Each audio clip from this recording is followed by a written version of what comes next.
Welcome back to Living with a Classic. I'm continuing work on this 1985 XJS V12. Last video, we went through the fuel system and that's all fine, and I showed you that it's how to tune up all plugs, wire, rotor, hoses, water pump, belts, everything.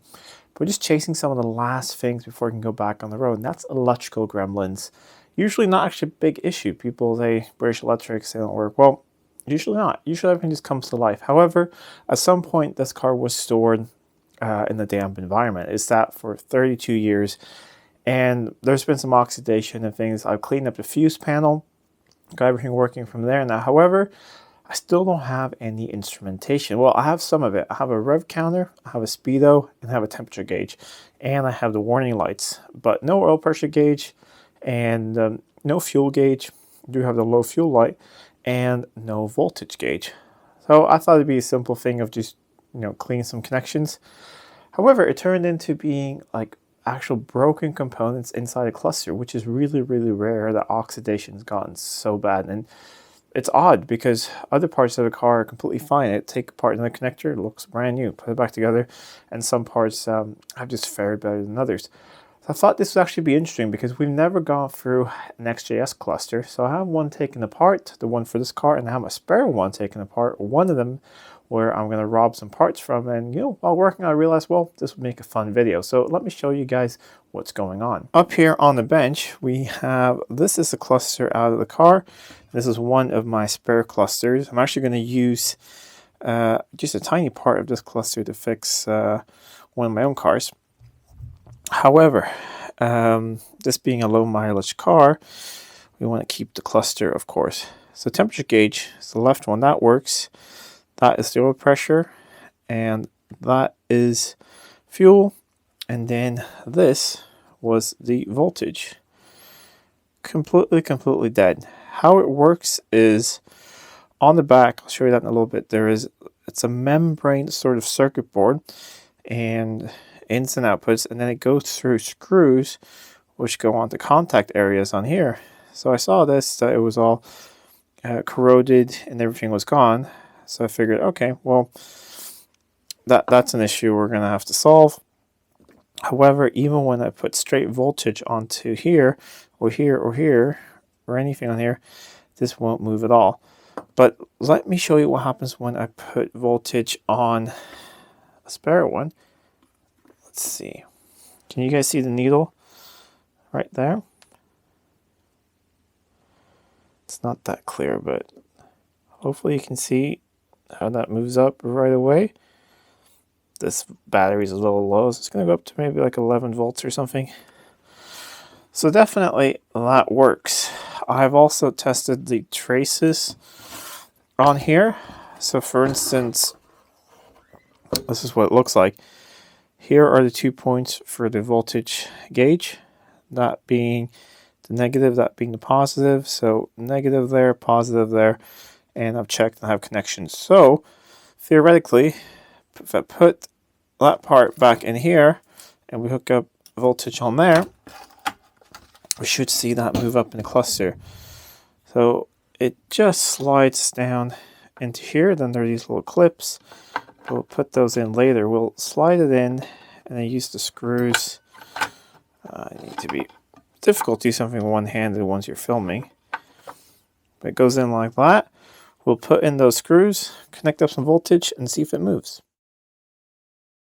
Got voltage connected to the back, and as you see, it's going up where I expect it to see when it's not charging, and then it will go higher when charging. So that works. I think we're just going to guess that the oil pressure gauge is bad as well.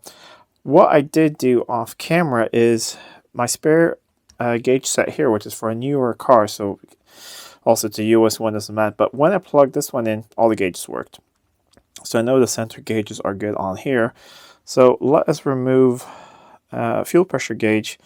If we have the same issue on there, we'll just replace it with the other one. Make sure that all the traces and everything are good. And I'll probably do the same thing with the fuel gauge. And that way we know that everything in here will work. It was the same deal with the voltage gauge. It's just all eaten up. Similar metals, and yeah, being a damp environment. But once again, on the spare one, this one's in pretty good condition. I'll just clean up this with some electric cleaning, and we'll put it back, clean up the screws as well, and that goes in here.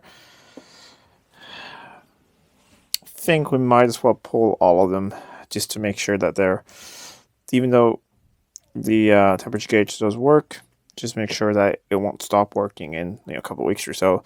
So pull them all, make sure they all look good, then probably replace them all. Here are those little clips. They sit, like you see, right in there. So we'll put all those in. I'll replace all of them that are bad, and then we'll put this in the car, fire it up, and see if we can have a fully working gauge set. I've just plugged in the whole gauge set just loosely, and they're all replaced there in the middle. So let us turn on the ignition. Ooh, volt gauge is coming up. And let's see if it wants to fire up. Almost.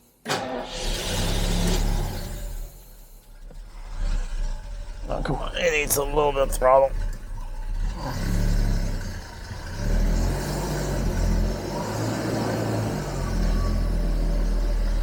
There we go. That's the oil pressure coming up.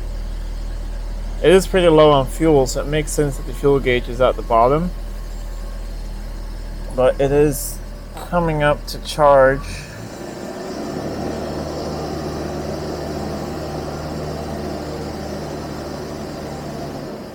It is showing sort of off charge there. However, if it reads a little low, that's okay as long as you know about it. It's coming up a little bit more. Oil pressure, somewhere up there in the middle. Don't know how good the sender and everything is, but at least it works and the light works. Temperature gauge did work before, but we'll let the car run for a little bit and just make sure that that comes up as well. Temperature gauge starting to move, so that all works. Now I just want to check the fuel gauge, and to do that we're going to turn off the ignition.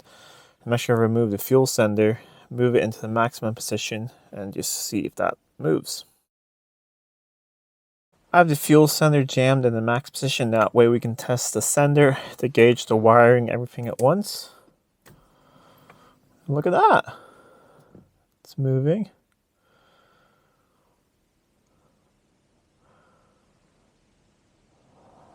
I don't have it set exactly at max, but I mean, at least it's coming up a little bit.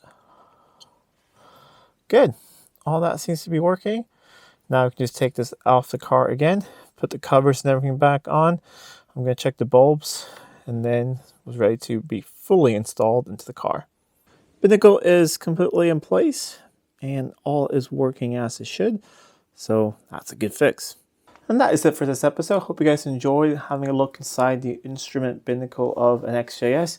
A little bit of a different fix. Usually just clean up the contacts and they're fine, but at this point, I don't know what has happened, but that was a lot of oxidation in there, and they just wouldn't work. And they wouldn't work either if you see the strips where the screws connect to. If I connected the cables further up on those strips, it still wouldn't work. So something happened, but now all 4 instruments in the middle are replaced, and everything is up and working. All the warning lights, everything is working as it should.